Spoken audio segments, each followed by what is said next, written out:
আমাদের সাথেই নামাজ পড়তেছে, রোজাও করে, হজও করে, যাকাতও দেয়, যত আমল আছে সব কিছুই করতেছে।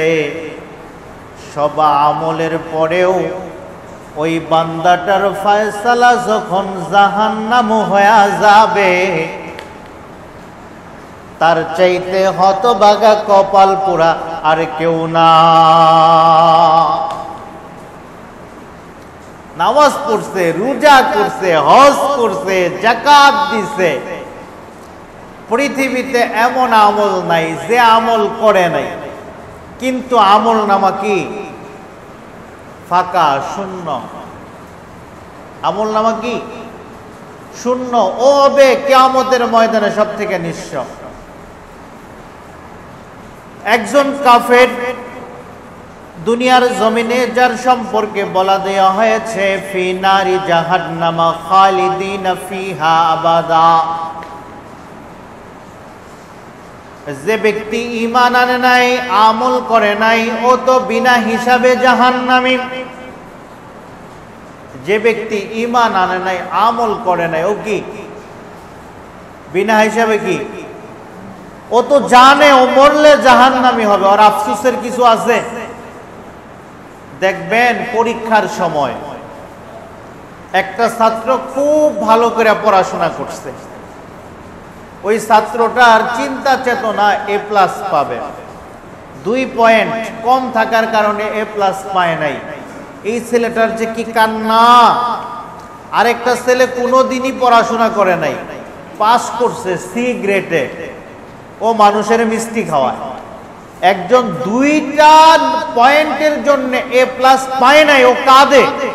আরেকজন সি গ্রেডে পাস করে মিষ্টি খাওয়ায়, ও বলে পাস যদি না করতাম। এই পড়নেওয়ালা ছাত্রটা 2 পয়েন্টের জন্য এ প্লাস না পাইয়া যেমনে কাঁদে, কিয়ামতের ময়দানে আমল করেনেওয়ালা ব্যক্তি যখন দেখবে তার আমল নামায় নেকি নাই, ওইভাবে কাঁদবে। কাফেরেরা কাঁদবে না, মুনাফিকেরা কাঁদবে না, নাস্তিকেরা কাঁদবে না। ওরা যে জাহান্নামে পড়বে, পয়রা চিন্তা করবে এর থেকে বড় জাহান্নামে পড়তে পারতাম, যেখানে আছি ভালো আছি।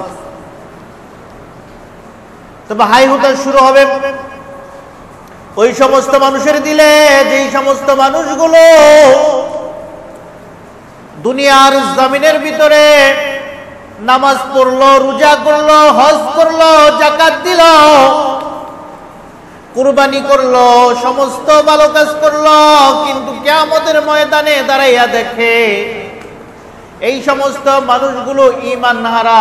ঈমান না থাকার কারণে তাদের কোনো আমলই আল্লাহ পাক রব্বুল আলামিনের দরবারে গ্রহণযোগ্য হয় নাই, আল্লাহ পাক রব্বুল আলামিনের দরবারে কবুল হয় নাই।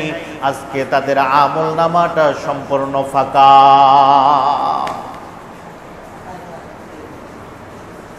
আল্লাহ পাক রব্বুল আলামিন আমাদেরকে ঈমান আনতে বলছেন। কখন বলছেন? আল্লাহ পাক রব্বুল আলামিন আমাদেরকে দুনিয়াতে প্রেরণ করার আগেই। দুনিয়াতে প্রেরণ করার আগেই কি? খুব গুরুত্বপূর্ণ আলোচনা কিন্তু আজকে। দুনিয়াতে প্রেরণ করার আগেই সমস্ত রূহ একত্রিত করছেন, করে আল্লাহ পাক রব্বুল আলামিন বলছেন আলাস্তু বিরব্বিকুম। সমস্ত রূহ বলেছেন ক্বালু বালা। আমরা কোরআন শরীফ পড়া শুরু করি কি পড়ে? আমার সাথে পড়েন তো সবাই, বিসমিল্লাহির রহমানির রহিম। আমরা যে আরবি হরফগুলো পড়ি, এই আরবি হরফগুলোর প্রথম হরফের নাম কি? আলিফ। প্রথম হরফ নাম কি? তাহলে কোরআন শুরু করার তাও তো আলিফ দিয়েই হতে পারত। আল্লাহ পাক রব্বুল আলামিন বা দিয়া শুরু করলেন। অনেক তাফসীর, অনেক ব্যাখ্যা, অনেকে এটার ভিতরে যাব না। তবে আল্লাহ পাক রব্বুল আলামিন বা দিয়া শুরু করলেন। আলিফ খাড়া, মানুষ যখন খাড়া থাকে, তাগত বেশি থাকে, তখন মানুষের ভিতরে অহংকারও বেশি থাকে। যে আজকের 70 বছরের বৃদ্ধ সুঠাম দেহের অধিকারী, যখন তার 25 বছর বয়স ছিল, তার অহংকারটা অন্যরকম ছিল। আমাদের সমাজের বৃদ্ধদের দিকে তাকায় দেখবেন, তাদের যে ধমক ছিল, আজকে তো কেউ কাউরে মানে না।